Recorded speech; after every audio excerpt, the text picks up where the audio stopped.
Sibambile forgiveness from ngesikhathi sethu somthandazo. Siyaqhubekela phambili bazalwane.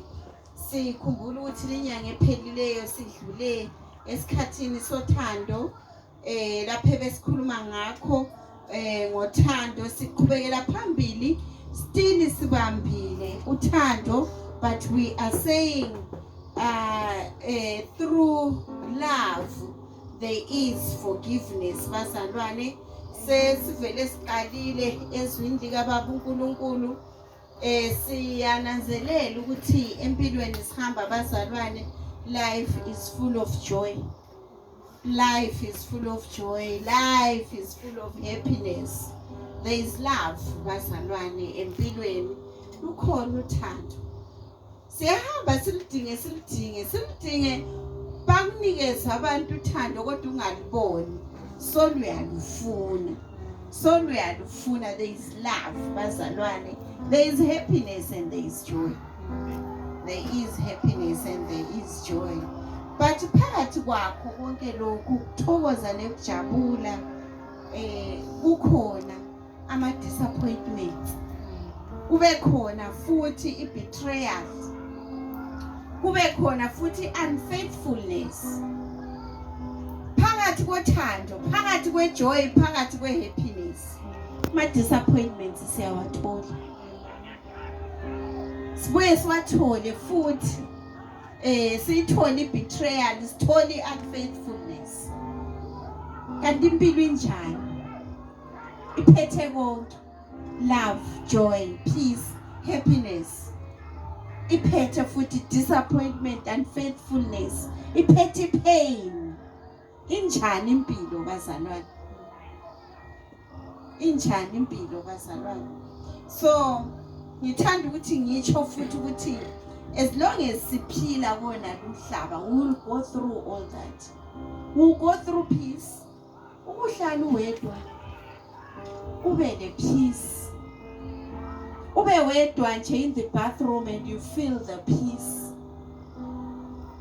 Ube wedwa and you give yourself that self-love that you deserve.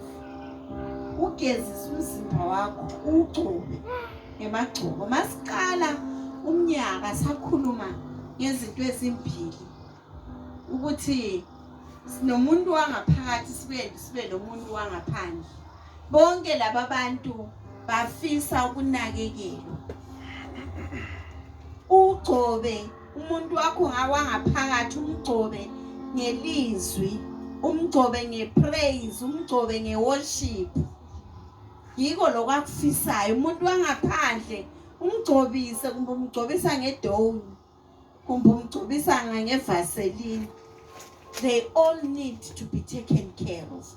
As long as uphila emhlabeni, you will go through all these: love, joy, peace, happiness, offenses, disappointment, betrayal, unfaithfulness. Yikho lokho kuphila. Nokumele sikunanzelele ukuthi empilweni all men are weak. It is only our God who is strong. When the person who offends other people, you are weak. Why would you go out all the way to offend other people? It's because you are weak. It is because you are weak. Kube ngabe strong, you were not going to go all out to offend other people. Ma wena seba offendile, so sizwe pain, you also go weak. You become weak. Whenever you are in pain, you are in your weakest point. You can do anything whenever you are in pain. You can give in to pain. You can go on and seek revenge. Yet God says, revenge ngeyakhe. Nguye lo khona ukurevenge. But because you are in pain, you can go out and seek revenge. So this is why I'm saying all men are weak. All men are weak. The offender is weak. Why don't you look after yourself? Take self-love. feed your inner man, take care of your outer man, instead of planning to offend other people. And now I must so receive the offense, you become weak. So it is only our God, low or strong, bazalwane. This is why uDr. Moyo uyengapha ngaphambili wathi kufanele ukuthi uye kuye ubaba uNkulunkulu. Beke konke kuye, ubeke yonke impilo yakho kuye, because he is the strongest. But all men are weak. But in our weak points, we have God who is strong in us. That means we are strong as well. Siyabonga bazalwane, asithandazeni.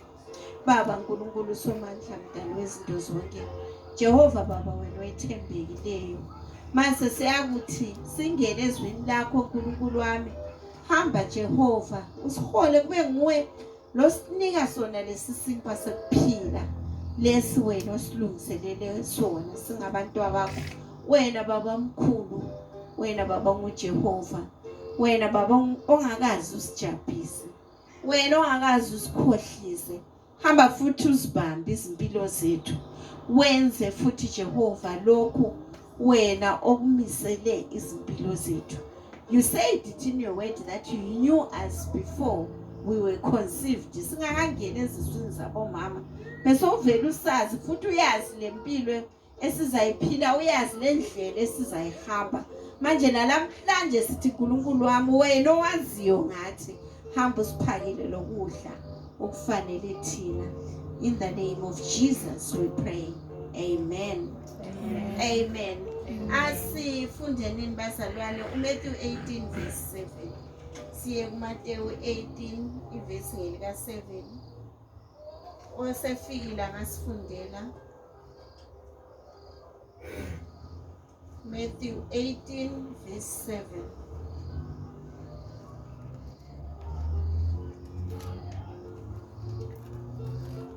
Maye kulomhlaba ngekuthi kukhona tikhubekiso, ngobe tikhubekiso kufanele ukuthi tibe khona, kodwa maye kulowo muntu letita ngaye.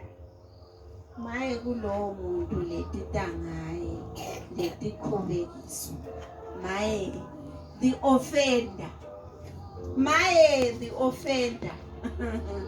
Maye kuwe wena letita ngawe letikhubekiso.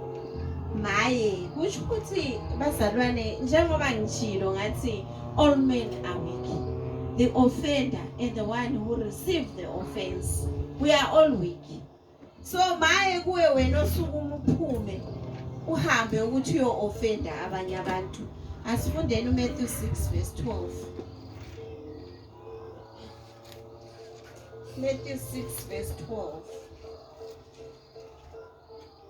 Sithethelele tono tethu njengobe nathi sibathethelela labasonayo. Njengobe lathi sibathethelela labasonayo. Amen. Asiyeni kuMatthew 18 verse 34 and 35.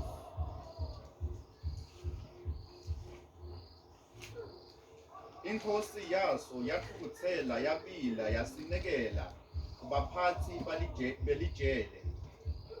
Size sikhokhe sonke sikwelede. Kanjalo ke nababe wami basesulwini uyawukwenda lokho kini naningathetheleli bazalwane benu ngenhlitiyo letiphelele.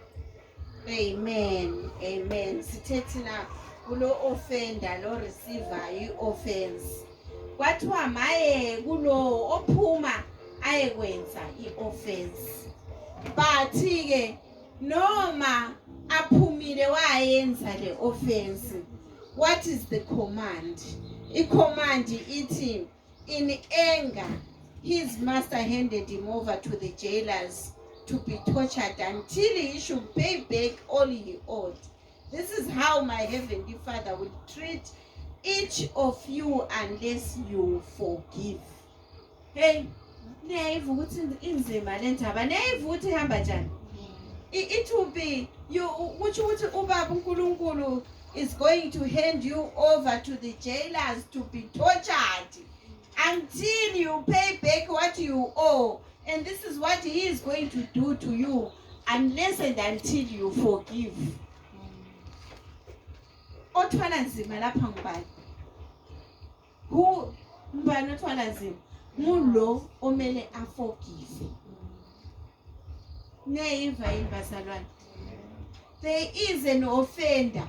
Okuthiwa maye kuwe wena lo osukuma uhambe uye kwenza things to offend other people. Kuye kuphokuthiwa maye. But wena who has been offended, kuthiwani ngawe? Kuthiwa if you don't forgive, your master will hand you over to the jailers who are going to torture you until you pay back what you owe. And what do you owe in this event? You owe forgiveness. Amen, bazalwane. Amen. Sikunyanga ye forgiveness. Sikunyanga ye forgiveness. Kuthiwa maye wena offender. Maye indaba iphelele lapho. But to you who is supposed to forgive, you owe uneskweleti. You owe forgiveness. This is how my heavenly Father will treat each of you unless you forgive your brother or sister from your heart. Where do you forgive from? From your heart. From your heart. Ke sisaqhubeka sikhuluma ngendaba ye forgiveness. I want to say to abazalwane kukhona okuthiwa i-transitional forgiveness. Transactional forgiveness. What is transactional forgiveness? I-transactional forgiveness itakabili ngiyo le okukhulunywa ngayo okuthiwa unless and until you forgive your brother or your sister from your heart. Sikhuluma nge-transactional forgiveness. I-transactional forgiveness ithi yona, there is a word that says I'm sorry. I'm sorry is a confession in transactional forgiveness. Ma umuntu angada kuwe athi I'm sorry.